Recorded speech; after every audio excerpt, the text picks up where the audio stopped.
Hey, what's good, Too Crazy Squad? Be here back with another banger. Hey, today we got M7 crime story time. Today we got M7 crime story time. When cops solve their most twisted. I can't talk today. When cops solve the most twisted case after 3 decades. We're just gonna jump straight into it today. I seen you guys been liking a lot of the reaction videos in the past week or two or the last month. I've been posting them, so we're gonna keep up with these reaction videos. If y'all are liking them, do subscribe. It shows me a lot how you guys like these videos and if I should keep doing them. Right now I am working a job. I do have to go to my job in like 3 hours, so I'm gonna just pump this video out real quick if I can. It's a 40-minute long video. We might skip through some parts of it if I don't think that it's necessary to watch. We might not. I'm not sure yet. But let's just jump straight into it. Did you ever have sex with a girl? Was Janine? Oh. On November 19th, 1983, police made a horrifying discovery in a shallow grave in White House, Ohio. Inside, they found 19-year-old Janine Brown's body, nearly naked. Bro, why do they all start out crazy as hell? Yeah. She was almost decapitated. It was almost overkill. As investigators dug deeper, secrets began to surface, and the suspicion fell on 4 people. We arrested him on drug charges. Before that, I thought that he would provide information. Yet the investigation struggled to move forward. It would take 30 years, countless twists, and one pivotal clue to finally solve the case. Detectives have a weapon that they didn't have in '83, and that's DNA. It's been 30 years, and you think you're going to get away with it? Say a lot of the cases that people got away with back in the day and think they got away with, dude, forensic science wasn't around back then. I'm gonna be 100 with you. You gotta understand that they have advanced technology now. I mean, all that and above, bro. They gonna get you. Don't do crimes in 2025, bro. On November 18th, 1983, the quiet village of White House, Ohio, received chilling news. A woman out in the early morning for a jog had seen blood splattered in the fields a few miles away from where Janine and Pam had lived. Tax Act is designed to help you get your taxes done. Bro, ads already, bro. We just started. Come on now. Large-scale battles with military vehicles. The online action game War Thunder has received a major... Let me know in the comments if I should buy YouTube Premium. He was walking by and saw a big pool of blood. She thought somebody had slaughtered a deer in that area.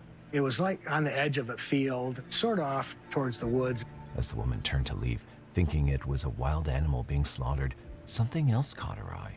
She saw a pair of black panties near where the blood was, and so that made it unusual. Horrified what? and quite certain now that something terrible must have happened here, the lady started to walk along the trail in the mud marked by drag lines, starting from where the panties lay and leading toward the forest.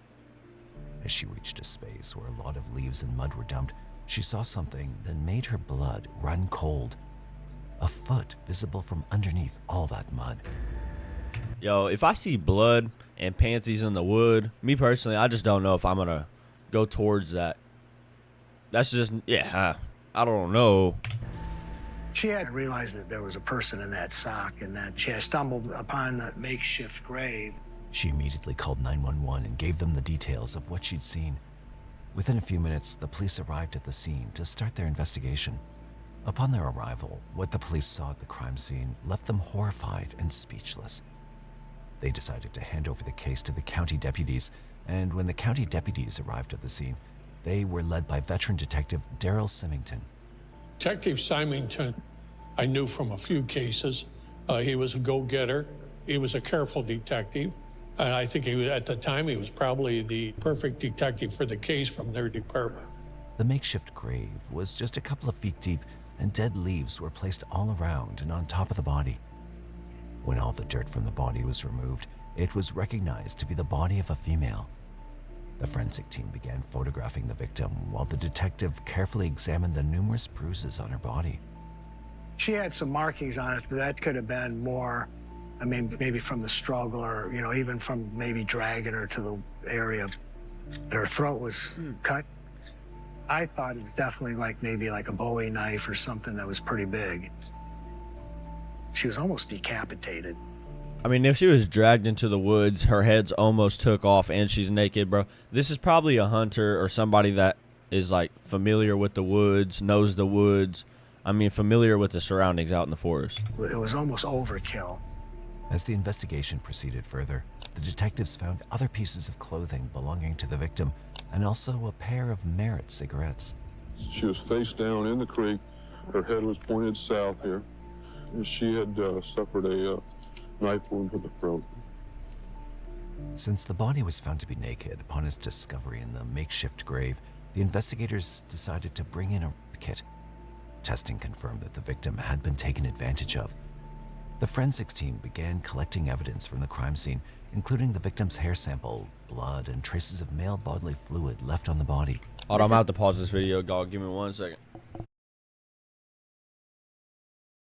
Hey, y'all couldn't even hear me. Hey, I had to get the door real quick. We back with it, though. Hey, we jumping straight back into it, though. Investigators didn't have all the forensic evidence that we have today to help them find clues to this case. However, in doing so, the detectives discovered another horrifying secret. Upon inspecting the body, they realized that Janine was asleep before her death. As the investigation stretched on, the detectives started to formulate rough ideas of what might have happened to this woman. Because of the condition of the body and the number of bruises and the violence that was there, it appeared that the person probably knew the victim and that they had a motive to have committed the act. He also thought that it would be somebody local, because if there's a person traveling through town who didn't live there, who didn't know her, they probably just left her body by the side of the road. There would be no reason to actually try. That's what I was saying, bro. This local knows this forest, bro. He dragged her through this forest, bro. There's just no way. Bro dragged her through the forest. Like, there's just... Try to cover the body. That's not just a random dude that just came to the town and just killed, no. Thought that it was a good chance we could find that person. Yo, I'm going to buy YouTube Premium, bro.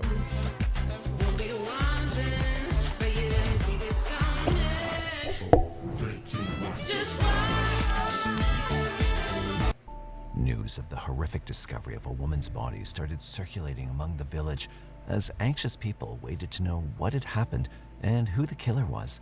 Yeah, that's crazy, bro. Unfortunately for the detectives, they still didn't know the identity of the victim.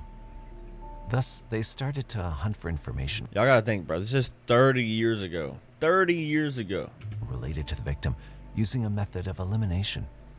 They began looking through the recently filed missing persons reports in hopes of finding one that matched the description of the victim, and soon enough, they did. Investigators had soon come across a report filed by a woman named Pam Rader. Upon reviewing the details of Pam's report, detectives identified the victim as 19-year-old Janine Brown. Her family was then contacted and informed that Janine's body had been found. I remember sitting at home. My mom called to tell me and my brother that they had found her. I was 16. You don't want to believe it. My uncle had went to identify the body. He never spoke of what he's seen. A thorough investigation began in order to bring justice to Janine and catch the perpetrator. The detectives, determined to find the culprit as soon as possible, had made a list of people who were close to Janine or had interacted with her on the night of her disappearance. The first person called to the interrogation room for questioning was Pam Rader. Pam was devastated by the news of her best friend being found murdered. She told the detectives that she wanted them to catch the culprit, and for that, she was willing to provide them her full cooperation. When the detectives questioned Pam about the events leading to Janine's disappearance and eventual murder, she provided every little detail about Janine to the detectives. 19-year-old Janine Brown lived in the small agricultural town of White House, Ohio. This is a small town. Everybody walks everywhere. Everybody knows everyone. White House was a village back in the 1980s, and the community was close-knit and helpful. I don't even know if we had 1,500 people. However, it had not been ready for the events that were about to unfold on the night of November 17th, 1983. Janine and Pam had been best friends since childhood. She was caring, loving, funny, the most giving person ever. Janine and I were called Laverne and Shirley. Me being Laverne because I was the mouthy one. Janine being Shirley because she was the quiet one. After completing her graduation, they had bought a house and started living together, along with Pam's brother, Larry Ratter. That front window all the way to the left was our room. Janine took up the job of a nurse, aiding the elderly and people in need of assistance. She always used to talk about how she loved her job and enjoyed helping other people. She had no difficulties going to the nursing home since it was quite close to her house. Being teenagers, Janine and Pam took pleasure in doing typical teenager activities like going to the bar in the evening. The kids, after they graduated, had just hung out there, watching ball games, drink a little beer, or they might smoke a little pot or something like that, but that was about the biggest thing back then. The girls were regulars at the only bar house in the small village, Copper Lantern. However, on November 17th, 1983, when the two girls decided to visit the bar like any other typical Thursday night, terrifying events awaited them that would change their lives forever. Larry, Pam's brother, had also accompanied the girls to the bar. Upon entering, the girls greeted their other friends who were already present there. The girls met with Bill Heisinger, also popularly known as Crazy Horse, and Janine's boyfriend, Harold Big Dog Estep. The couple had been dating for almost a month, and everyone in the community knew about and supported their relationship. All right, so listen up. Yo, State Farm how many ads was trying is to this so charge me far? Like, actually, how many ads $197 is for this so car far? insurance. No, thank you. Janine was dating Harold. Harold showed up. Harold was a nice guy. He was good looking too. He's 26 years old, and he had just come back from his army duties. A lot of the girls in the community really liked him. And Janine was only 19 with this older man that everybody liked. They hadn't been dating long at all. It wasn't even a month, but he was good to her. She was happy with him. Andy Gustafson, who knew everyone in White House, was also present. He was the village's resident rich kid. Born with a silver spoon in his mouth, he made sure everyone knew how heavily packed with money he was. To add on to that, he used to tip the bartenders handsomely and even treat other attendees of the bar to a few beers. He was a good-looking young man, but he thought he could get away with whatever because his daddy had money. He was a partier also. I said hi, that was it. At 12:30, the mood pivoted from playful to strained when Andy had made a provocative remark about Janine's physique, complimenting her on having a cute butt. Oh, shit. When we were playing pool, Andy had mentioned Janine had a cute butt. You're talking about another girl having a cute butt. You don't do that. But that's the type of a man he was. When Harold heard the comment, he was immediately enraged. Harold was known around the village for his extreme anger issues. He'd often pick fights when his anger flared, and the moment he heard Andy's comment, he became furious and ready to confront Andy. Harold was a good guy. But then, well, you would piss him off and he would snap. Then within a snap of the fingers, he's back to being nice again. You just don't know. Harold laughed. Yes, she does, and she's mine, so ha-ha. Harold was the badass. He was sort of the tough guy. He was a guy that if I would say stop him, then I'd be a little extra careful with. However, this incident didn't escalate into a fight as everyone at the bar, including Janine, urged him to ignore Andy's remarks, knowing he had a reputation for making inappropriate comments about girls. Right. As the clock hit 2 a.m., everyone was asked to leave the bar since it was closing time. Janine bid Harold goodbye and promised to meet up the following day for a date, and then went out with Pam. However, she stopped right at the front of the bar and turned around to tell Harold something when she saw the sight in front of her that made her blood boil. Janine said goodbye to Harold, gave him his kiss goodbye, and then we were walking to the car, and she turned around to say something to Harold. And that's when she saw him kissing the barmaid. Right Damn. up. Janine said, "Big Dog." That was his nickname. "What are you doing?" And he startled, looked up, and then she said, "I want to go home now." She was hurt. She was hurt bad. Furious, she Now stormed away from the bar.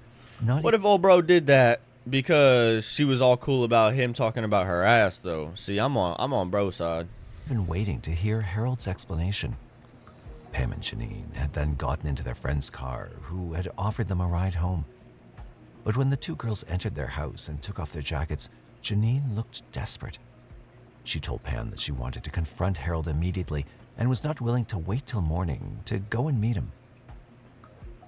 I thought it was going to be okay. We'll wake up tomorrow. We'll talk about it. But she wouldn't let it go. She grabbed my high school cheerleading jacket. Out the back door she went. That's the last I saw her. I will never forgive myself for not going with her. When Pam woke up the next morning and didn't find Janine in her room, That's insane. She assumed that Janine might have decided to stay at Harold's place for the night. As the hours passed and it was time for Janine to go to work, her absence became alarming. Pam knew something was wrong because this was very unlike Janine. And I figured, okay, she's up with Harold. She ended up staying up there. They talked. She probably fell asleep. But it started getting closer to time for her to go to work. I'm like, okay, something's not right. Janine never missed work. Never. This prompted Pam to call Harold and ask if Janine had overslept and wasn't planning to go to work. However, when Harold answered her call, his response sent chills down Pam's spine. Harold said he had never seen her. Oh, hell She's no. not there.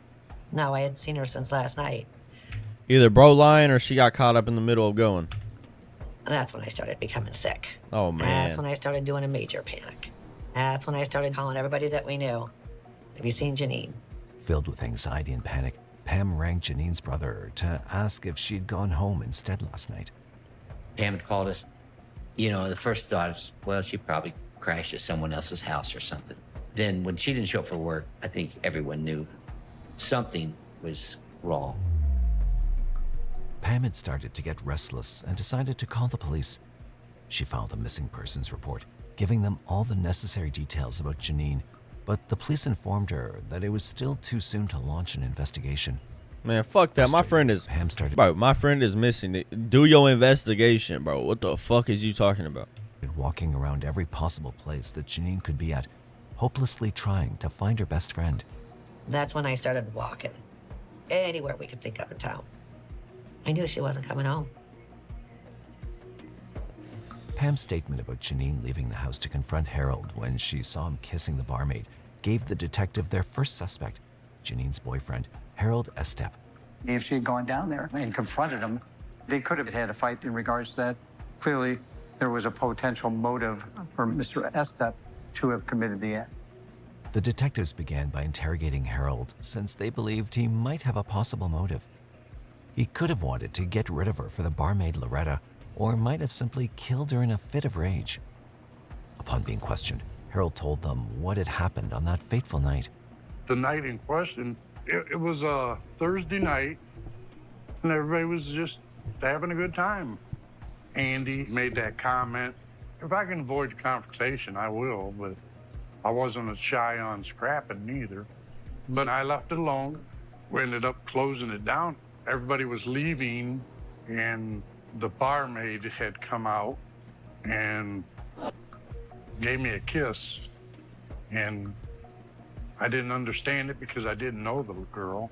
And then I turned around and Janine gave me a strange look. And I just stuck my hands up in the air and said, oh, and left it at that. Harold told the detectives that after he left the bar, he didn't meet up with Janine. Instead, he went to his sister's house just 2 blocks away from Copper Lantern. When Pam called, I thought, well, that's kind of odd. But I was getting ready to go to my parents' 25th wedding anniversary. I wasn't thinking she was hurt. I told Pam, well, if you find out something, call me or let me know. And that was the end of that. When I found out what happened, it just devastated me. She just had a spark to her in life, you know? And I knew deep down inside I didn't do nothing wrong. The only thing I did wrong was when that girl gave me a hug and a kiss. Harold was a strong suspect, even though he kept denying that he had any involvement in the murder. Thus, to verify his alibi, the detectives decided to question his sister where he was staying on the night of the murder. They put my sister through hell for about 6-7 hours. It was horrible. At that point, I knew that they was checking on me and thinking maybe I'm lying. His sister's testimony would unravel another complex layer in the investigation. The sister testified that Harold had come to stay at her place that night and that no one else had visited, which confirmed his alibi. Having no evidence against Harold, the detectives had no choice but to let him go. The next person the detectives questioned was the barmaid Loretta. She told detectives her version of the events that took place that night.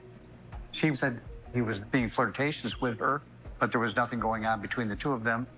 It was just too much drinking, and she was a little flirtatious with some other people too. That Janine never came to the bar after the bar closed, and she then got a ride home. Bro, these ads are fucking insane. Check this out. They have over 1 million quality parts? Loretta's side of the story was accepted by the detectives because they believed she couldn't have committed the crime alone.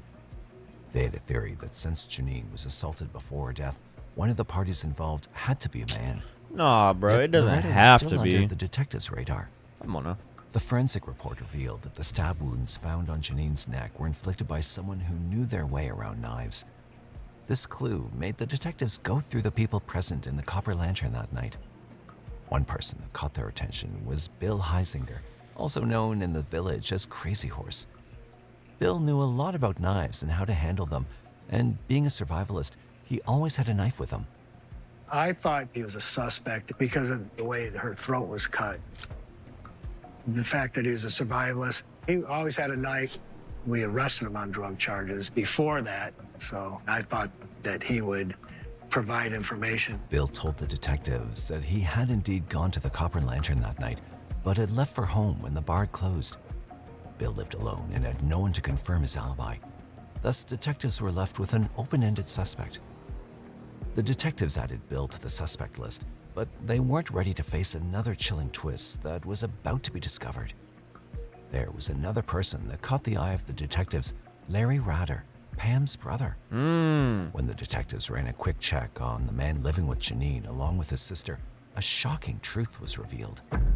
We found out, it was always well known that Larry was madly in love with Janine. Larry dated Janine before I did. Now, Larry Rader had some problems with alcohol, but he was not a violent person or anything like that. His problem was drinking and driving.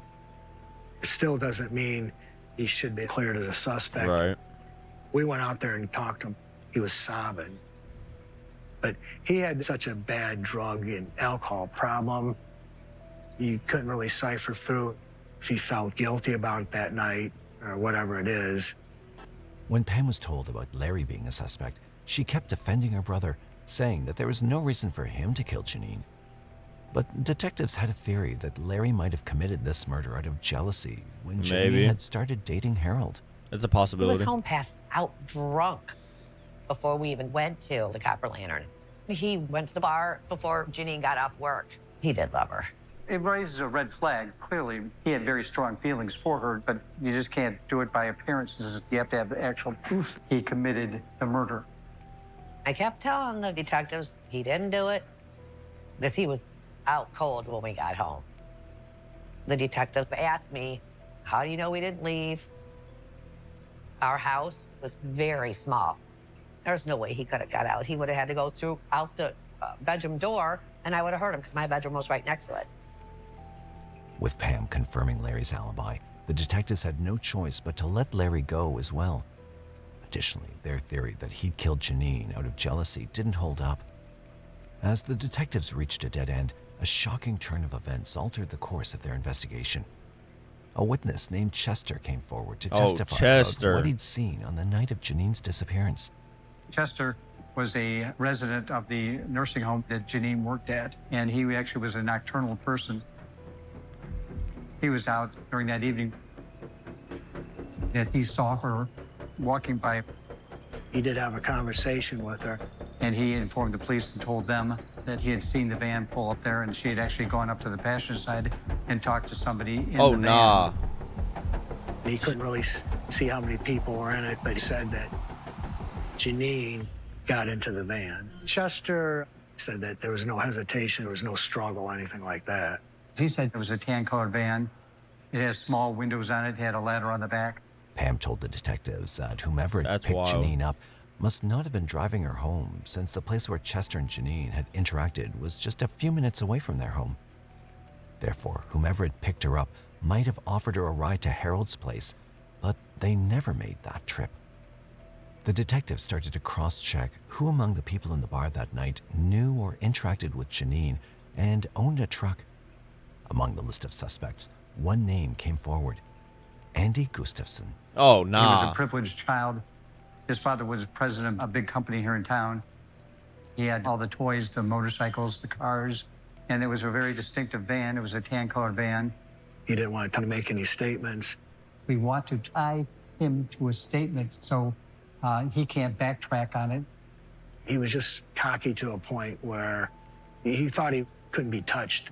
He hired one of the better attorneys in the area, and he just wouldn't say nothing. Andy told the detectives that he'd been drinking at Copper Lantern, but had gone straight home at around 3 a.m. His wife confirmed his alibi, raising further doubts for detectives, especially since Chester had told them he saw Janine get into a van at around 4 a.m. When Andy was called to be interrogated again by the detectives, he hired an attorney and refused to cooperate. The detectives knew they had to find another way. They decided to start with Andy's van, hoping it might provide some clues about his involvement in the murder, and obtained a search warrant for the same. Because of the amount of blood that was found at the scene, they anticipated finding a lot of evidence in the van that would help solve the case. We searched the vehicle. And it was a Chevy van, sort of like the party van, the shag carpeting. Back then, they were real popular, the vans. But there was not much in there. It seemed to be fairly clean. Just when the detectives were about to give up, thinking the van held no clues, the forensics team made a startling discovery. They found a few used cigarettes that belonged to the same brand that Janine used to smoke, Merit cigarettes. Back then, we could do blood tests, but you couldn't really do saliva tests to make sure that one cigarette butt came from Janine Brown. There were no real tests to know until they developed the DNA technology. However, the detectives still couldn't get a hold of Andy to question him about the new findings. With no further evidence to pursue, and the technology at the time unable to determine if Janine had smoked the cigarettes, the detectives found themselves at a dead end once again. As no perpetrator was identified, and all suspects were released due to the lack of concrete proof, the case eventually went cold. I started losing hope. And when we're not getting anywhere, it was the same thing over and over and over again. For years, Janine Brown's best friend Pam never gave up on finding justice for her. Her tireless campaigns in order to raise awareness and seek justice was a driving point when the case was reopened 3 decades later in June 2013. Detectives Jay Gast and Tom Ross from the Cold Case Department had taken over the case. You check the evidence, you locate the reports, and in this case, there was a ton of reports. They essentially redid from the bottom up the entire case. We had to go right from scratch, from day one again. I don't care. I'll go over it as many times as I have to. My story's never going to change. Hey, I would have been the same type of timing. I would have been on the same type of timing. By this time, the detectives had an upper hand in the case due to the advancements in science. Detectives have a weapon that they didn't have in '83, and that's DNA. The samples and the slides that were preserved from Janine Brown, there was DNA present. DNA genealogy sir. was a powerful tool at their disposal to aid in their investigation. The detectives went back to the 4 main suspects that were neither arrested Bill nor Heisinger, cleared of suspicion of their Larry, involvement. Harold, They and knew Andy. that if any of the 4 were responsible, one swab of DNA would help identify the perpetrator. The first person the detectives decided to interrogate was Bill Crazy Horse Heisinger. He had a notorious reputation back in the 70s, and not much had changed over the years. When the detectives approached him, he showed no surprise when they mentioned Janine and began answering their questions without any hesitation. A little chilly to be sitting here with no shirt on. Yeah. Nah, not for you, huh? All right. Everybody that we're talking to now, we're just getting a sample of their DNA. Would you give us one? Yeah. Detectives start taking buccal swabs from the inside cheek of suspects. Bill Heisinger voluntarily gives a DNA swab. Do you remember that, what happened back then? I remember some of it. Bill was cooperating well with the detectives, But when he was asked to narrate the events of that night, he pointed out something baffling to the detectives. Remember who was the victim, Janine? She told me what she saw, and I told her, run. Don't go back to your house. Run. What did she say she saw? She saw them sacrificing babies. Yo, what? They're all in black magic. The detectives wanted to verify this information, but his statement lacked the clarity that the detectives sought, leaving them with more questions than answers. We kind of had to sift through the weeds, if you will, to get to the vegetable. You a cop? You wish I was a Yo, cop. this is like 5 ads in this one video, bro. I mean, I get it's a long There's video. talk of cults and sacrificed killings in the woods and all this stuff, and it really loses reality. But now the detectives had Bill's DNA. They decided to wait for the results before accepting any other theory, suspecting that he might have made the story up because he was guilty and had felt threatened. The next person to be questioned was Larry Rader, Pam's brother, who had dated Janine in the past and still had strong feelings towards her. However, when the detectives had gone to interview Larry, they encountered another roadblock. My brother passed away in 2009. Oh, nah. After Janine was killed, he started to go to hell too. He started drinking, drank himself to death. Doing a background check, the detectives also found out how Larry had once... That's sad as fuck. They went to go question him and he's passed away, bro. And that's her brother, and he was stressing over her, like, passing away. Oh, my God. Passed out drunk on Janine's grave. They requested a DNA sample to be collected from Larry's remains. His family had been horrified by the request, but decided to aid in the investigation because they knew of Larry's innocence. Thus, 27 years after the murder of Janine Brown, the forensics obtained Larry's DNA sample, which they sent to the lab for further analysis.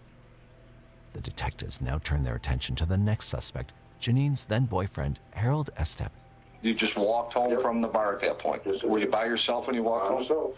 From that point on, did you ever see Janine again? Never again. He gives a DNA sample. Please send it to the laboratory. The last suspect to be interrogated by the detectives was the village's rich kid, Andy Gustafson. Mr. Gustafson had moved out of White House and he was living in Michigan. He has children, he has grandchildren, he's still married. His story is very consistent with his story from '83, which is he had nothing to do with it. If anybody given a statement that you may have given Janine a ride home that night, that's completely false. That's 100%. Never was in your van. And his lawyer advised him to not talk to the police anymore, which he didn't. I hired an attorney, and he said he wanted everything to go through him, so... When the detectives asked for a DNA sample to be collected, Andy did something unexpected that only made the detectives grow more suspicious. Andy hired an attorney and then told the detectives that he was not at all willing to give his DNA sample to be tested. This immediately made Andy go up the suspect list. Before the detectives could dig any further, the other results came back from the lab.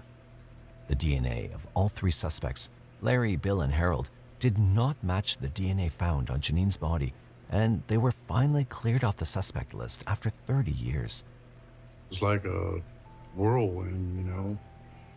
Being a suspect and accused of something that you know deep down inside you did not do, that can put a lot of stress on you, and, you know, people look at you a whole different way. I was about to say, for 30 years, he's been dealing with getting called a murder suspect. Or, I mean, murder suspect. Like, And that really bothered me for a long time. Janine, this was the last place I seen her alive. I was standing over here, and this girl come out of the bar and put her arms around me and gave me a kiss, and I didn't know why. I didn't even know her.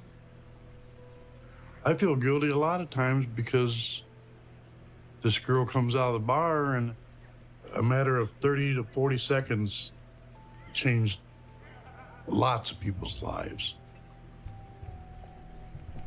The detectives thought they'd hit a roadblock when Andy refused to provide his DNA sample. However, hope was reignited when a piece of evidence found in Andy's file gave them a new lead: the Merit cigarette found inside his van. DNA. When the detectives sent it to the lab for testing, the results provided them with a crucial breakthrough. The DNA present on the cigarettes matched with the DNA of Janine Brown.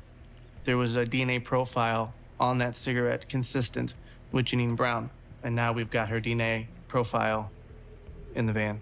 Immediately, police know Andrew Gustafson lied. Yep. He had consistently said that she was not in his van. Correct. And now we've got her DNA profile in the van. Good old Andy. Keeps coming back to Gustafson. Gustafson. The fog gathers, you clear the fog, there's still Gustafson. Andy was interrogated once Bro, again. he's just trolling. Detectives wanted to see if he'd confessed to the fact that Janine had indeed been in his van on the night of her murder.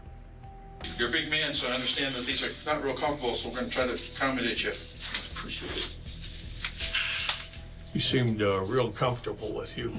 Well, we took some time talking to get into it. Do you remember Janine? I met her, but I didn't know her by name. I was at the same bar she was at apparently. Didn't really expect him to confess after, all 30 some odd years. As God is your witness, she was not in a van. But the denials that he made and his refusal to acknowledge that Janine was even in his van certainly helped with what the forensic sciences. Yeah, they were He's literally in a police building. He's being video recorded. They're just trying to get him to say that she was not in that van because they already have evidence of her being in the van. And Andy Gustafson sticks to his same story, that he wasn't with her. He would have no reason to have any DNA present on her. Did you ever have sex with a girl? With Janine? No. No reason that your DNA was going to be on her or in her? He really denied all the aspects of what the science told us. You never had consensual. I'm not saying you forced yourself on her. I'm not saying. No. If he just would have changed his story and said, yes, we had consensual. She got in my van. She was mad at her boyfriend. These are all very plausible explanations. Still doesn't explain how she ended up dead. So, I mean, like, I get why he's over here saying this stuff. But the way that Detective Gast locked him in to that story was very advantageous for a prosecutor. I guess I might as well get a hold of the attorney and see what to do now. It's been 30 years, and you think you're going to get away with it, and the day would never come that you'd be held accountable for it. So you don't want to answer any more questions or talk anymore? Just talk to the attorney.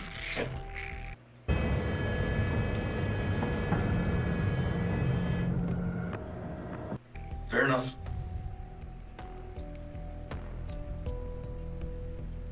Just as the police were losing hope, a major breakthrough came that would finally aid them in closing the case of Janine Brown. Detective Kathy Stooksbury, a renowned detective from the Sheriff County, called the investigating detectives, saying that she could help the detectives out. Detective Stooksbury, she was not an investigator on the Janine Brown case. However, she knew that they were doing DNA testing on a swab that we had, and that Andy Gustafson was a suspect 6 years. Prior, there was a complaint made against Andrew Gustafson that he had assaulted another woman. Oh, so stuff's adding up now. To him and said that we could clear this all up against him if he would provide a DNA sample. He agreed to then have Kathy Stooksbury swab his mouth and get a DNA sample for him. The DNA swab that Kathy Stooksbury took from Andy Gustafson stayed in her desk. She documented that when she took it and that she sealed the box that had not been opened. She indicated that she locked the desk drawer every time she left the office so that it would be secure in her desk. After taking his DNA sample from Detective Kathy, it was sent to the lab for testing. When the results came back, the detectives had a solid answer. Andy Gustafson killed Janine Brown. That's fucking insane, bro. He was the last witness they got. He was denying everything, denying, bro. And it was him after 30 His DNA years. was a match, and Andy was immediately arrested in May 2013. We had given up. Nothing's ever going to come of this. It was going to go away like it had been in previous times. The chief said they just arrested Andy for Janine's murder. I sat there and all I could say was, finally, finally, finally. Even though Andy didn't speak, the detectives had a theory as to what might have happened on the night of the murder. Andy's failed attempt to approach Janine only fueled his desire to have her more. When he saw her walking down the road, Andy did offer Janine a ride at around 4 a.m., just like Chester had seen. The pair might have shared a friendly smoke until Andy started approaching Janine in a manner she didn't welcome. Janine must have fought hard against his advances, resulting in him dragging her to the woods and hitting her with his belt. He then proceeded to take advantage of her, but fearing his arrest, took the knife and slit her throat, almost decapitating her. Then he must have gone back home and manipulated his wife into thinking that it was around 3 a.m. when he returned, so she'd support his alibi. When Andy's case went to trial, his attorneys knew they couldn't fight against DNA evidence. Therefore, Andy decided to take the plea deal. They were looking for less time. The first thing is he's going to have to enter a guilty plea. He's going to have to acknowledge that he did this. And then we could talk about how much time is he going to serve. It was important for the family. They had waited a very long time. There's always that risk if we go into trial and found not guilty. He admitted to in court, and he pled guilty. On December 28, 2014, Andy Gustafsson pled guilty to felony manslaughter and felony rape in the first degree. He was sentenced to 10 years in prison for involuntary manslaughter and 5 years for... Wait, what? He got 15 years for killing her and raping her? This savagely murdered my best friend. You damn near cut her head off. You get 10 years for involuntary manslaughter and 5 years. The deal was the best way to go for a surefire conviction. The length of the sentence was not as important to us as the admission. I wished I would have stopped Janine right then and explained things, but I didn't. If I could change things, boy, would I. Janine was a good person that did not deserve what happened to her. Are you really the last person to find out? Oh about my this gosh, super I button? don't care. This is Kai, and if it sounds familiar to you, it's... Janine's friends and family finally got the answer as to what had actually happened to the free-spirited, lively girl on the night of November 17th, 1983. Pam's brother, Larry, who had truly loved Janine, was so devastated after she passed away that he resorted to alcoholism. He'd visit her grave every day, hoping that justice was served to her. But unfortunately, when the perpetrator did get caught after all these years, he wasn't there to celebrate. Pam talked about how much she missed her best friend and her brother. Janine's brother and her family had spoken about how a weight seemed to be lifted off their shoulders after Andy confessed to murdering her. All those sleepless nights where they stayed up thinking who might have done this to her had finally been answered 3 decades later due to DNA advancements. I moved to Florida, just had to get away. The anger can flare back up there a little bit, you know, it's tough. Tough sometimes. We all buried it in the backs of our minds, not wanting to deal with it anymore. Because it just brought up bad memories. Bro, that's sad as fuck. That's going to be it for this twisted case after 3 decades. Rest in peace to her. I mean, condolences to all her family and all the people that really helped her out for those 30 years trying to get her murder solved. I mean, that was a crazy case. Catch y'all on the next one.